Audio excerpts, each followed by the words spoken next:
Welcome back, fight fans, to another video here on the Fight Game. Who is Gervonta Davis? He is the youngest ever two-time world champion after claiming 2 titles in the super featherweight division.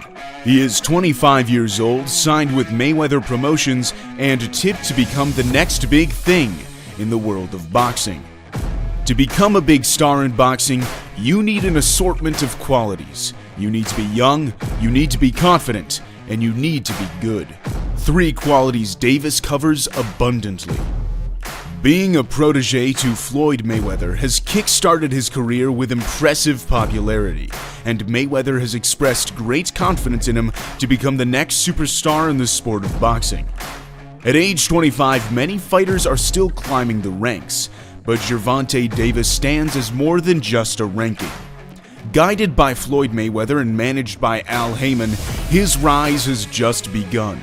What we're seeing now is the birthing of a new superstar, a new icon. In this video, we will dissect the caliber of Gervonta Davis, take a look at what his future holds, and question if he has what it takes to become the next big thing in the sport of boxing. His nickname is Tank, a pseudonym which was given to him by a former trainer with relation to his resembling build. He grew up in a high crime rate community in West Baltimore, and at age 5 he took his first steps into a boxing gym. 12 years later, at age 17, he won the National Golden Gloves amateur boxing tournament, and the following year he began a shift into the professional ranks. When you consider where he's from, he's already a winner. 22 fights later, he is here, 25 years young with everything to gain. He's got it all, the speed, the skills, and the swagger, poised and game ready to take the boxing world by storm. Offensive by nature, defensive with caution, his style showing shades of the Floyd Mayweather that was Pretty Boy. His name is common among modern pop, and more importantly, recognized with great respect. He's fought domestically and internationally, defeating unbeaten world champion Jose Pedraza in 7 rounds at the Barclays Center in New York, then trekking to the UK to defeat unbeaten Liam Walsh in only 3 rounds. We see that he's fast, but we also see that he hits like his name suggests, a tank. With a 95% knockout ratio, we get the hint on what to expect when Gervonta Davis steps into a boxing ring. Oh, that's why.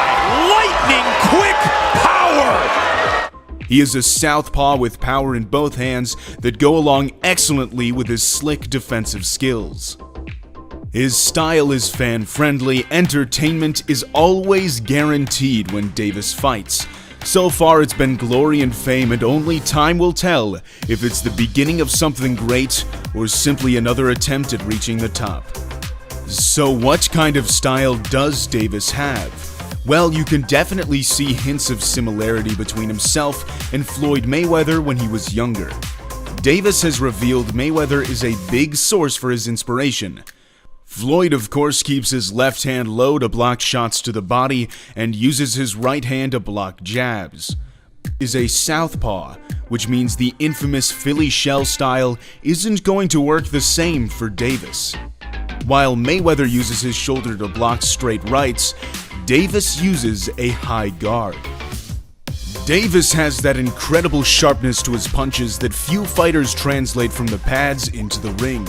He has a good ability to remain calm under fire, a quality few fighters possess.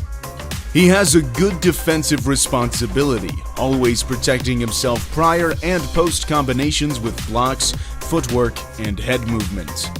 Another quality I like about Gervonta Davis is his ability to hold the center of the ring. With his positive positioning, he's able to dictate the pace of his fights. Left, hand that stuns, cruise.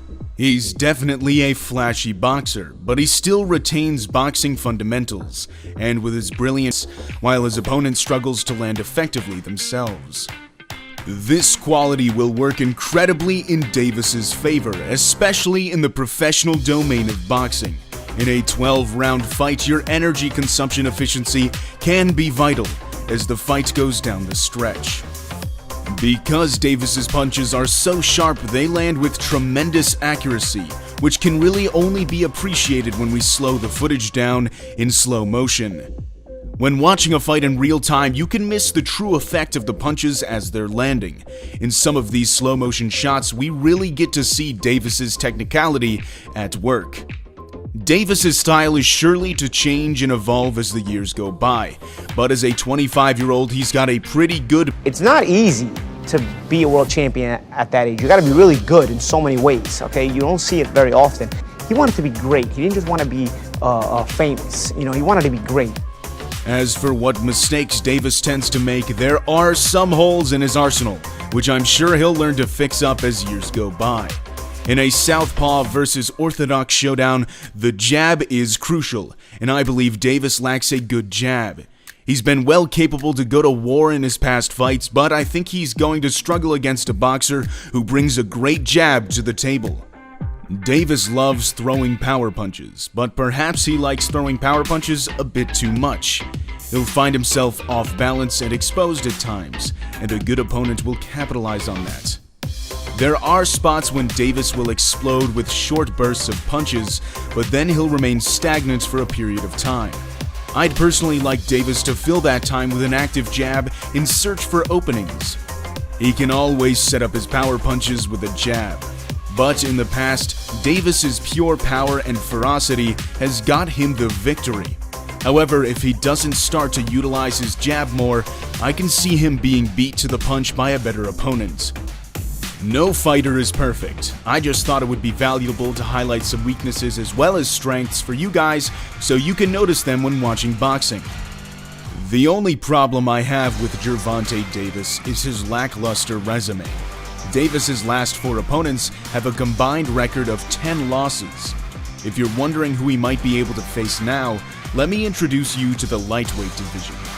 The division, which is contested at 135 pounds, includes boxers Vasyl Lomachenko, Luke Campbell, Ryan Garcia, Teofimo Lopez, and Devin Haney.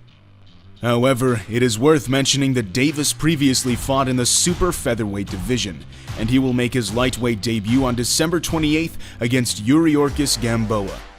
But I still would have liked to see Davis fight the likes of Oscar Valdez, Tevin Farmer, or Leo Santa Cruz. He's still only 25 years old, so he's still got plenty of time left. But at age 23, Mayweather fought and defeated Diego Corrales, and at 25, he fought Jose Luis Castillo.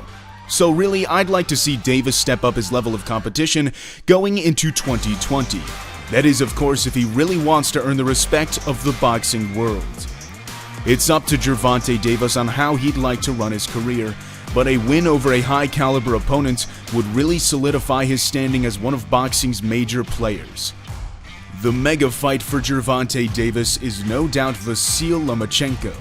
That fight would garner a magnitude that, with a win, would catapult Davis to superstardom overnight. As I previously mentioned, Davis's next fight will come against Gamboa on December 28th. A decent opponent, but not elite. However, I'm still going to watch because no matter the opponent, it's still the same Gervonta Davis. Watching Davis display his skills is a delight to watch. The fight will be televised live on Showtime. This kid is still young. He still have a lot of growing to do, a lot of learning. You know, not just in the ring. You know, a lot of fighters, we have to learn a lot of things on the outside the ring. This kid is unbelievable. And he's one of the next big superstars in the sport of boxing. As we enter a new era, Gervonta Davis is one of those very few who possess what's necessary to become a household figure in the sport of boxing. His rise has been unstoppable, but he's yet to face those who pose a great risk to his ever-evolving takeover. 2019 was a great year for boxing, and on December 28th, he will have the honor to close out the year. Thanks for watching. If you enjoyed the video, consider giving it a like as it helps us grow the channel. If you have any recommendation on what you'd like to see from us next, let us know in the comments section below. We'll see you in the next video here on The Fight Game.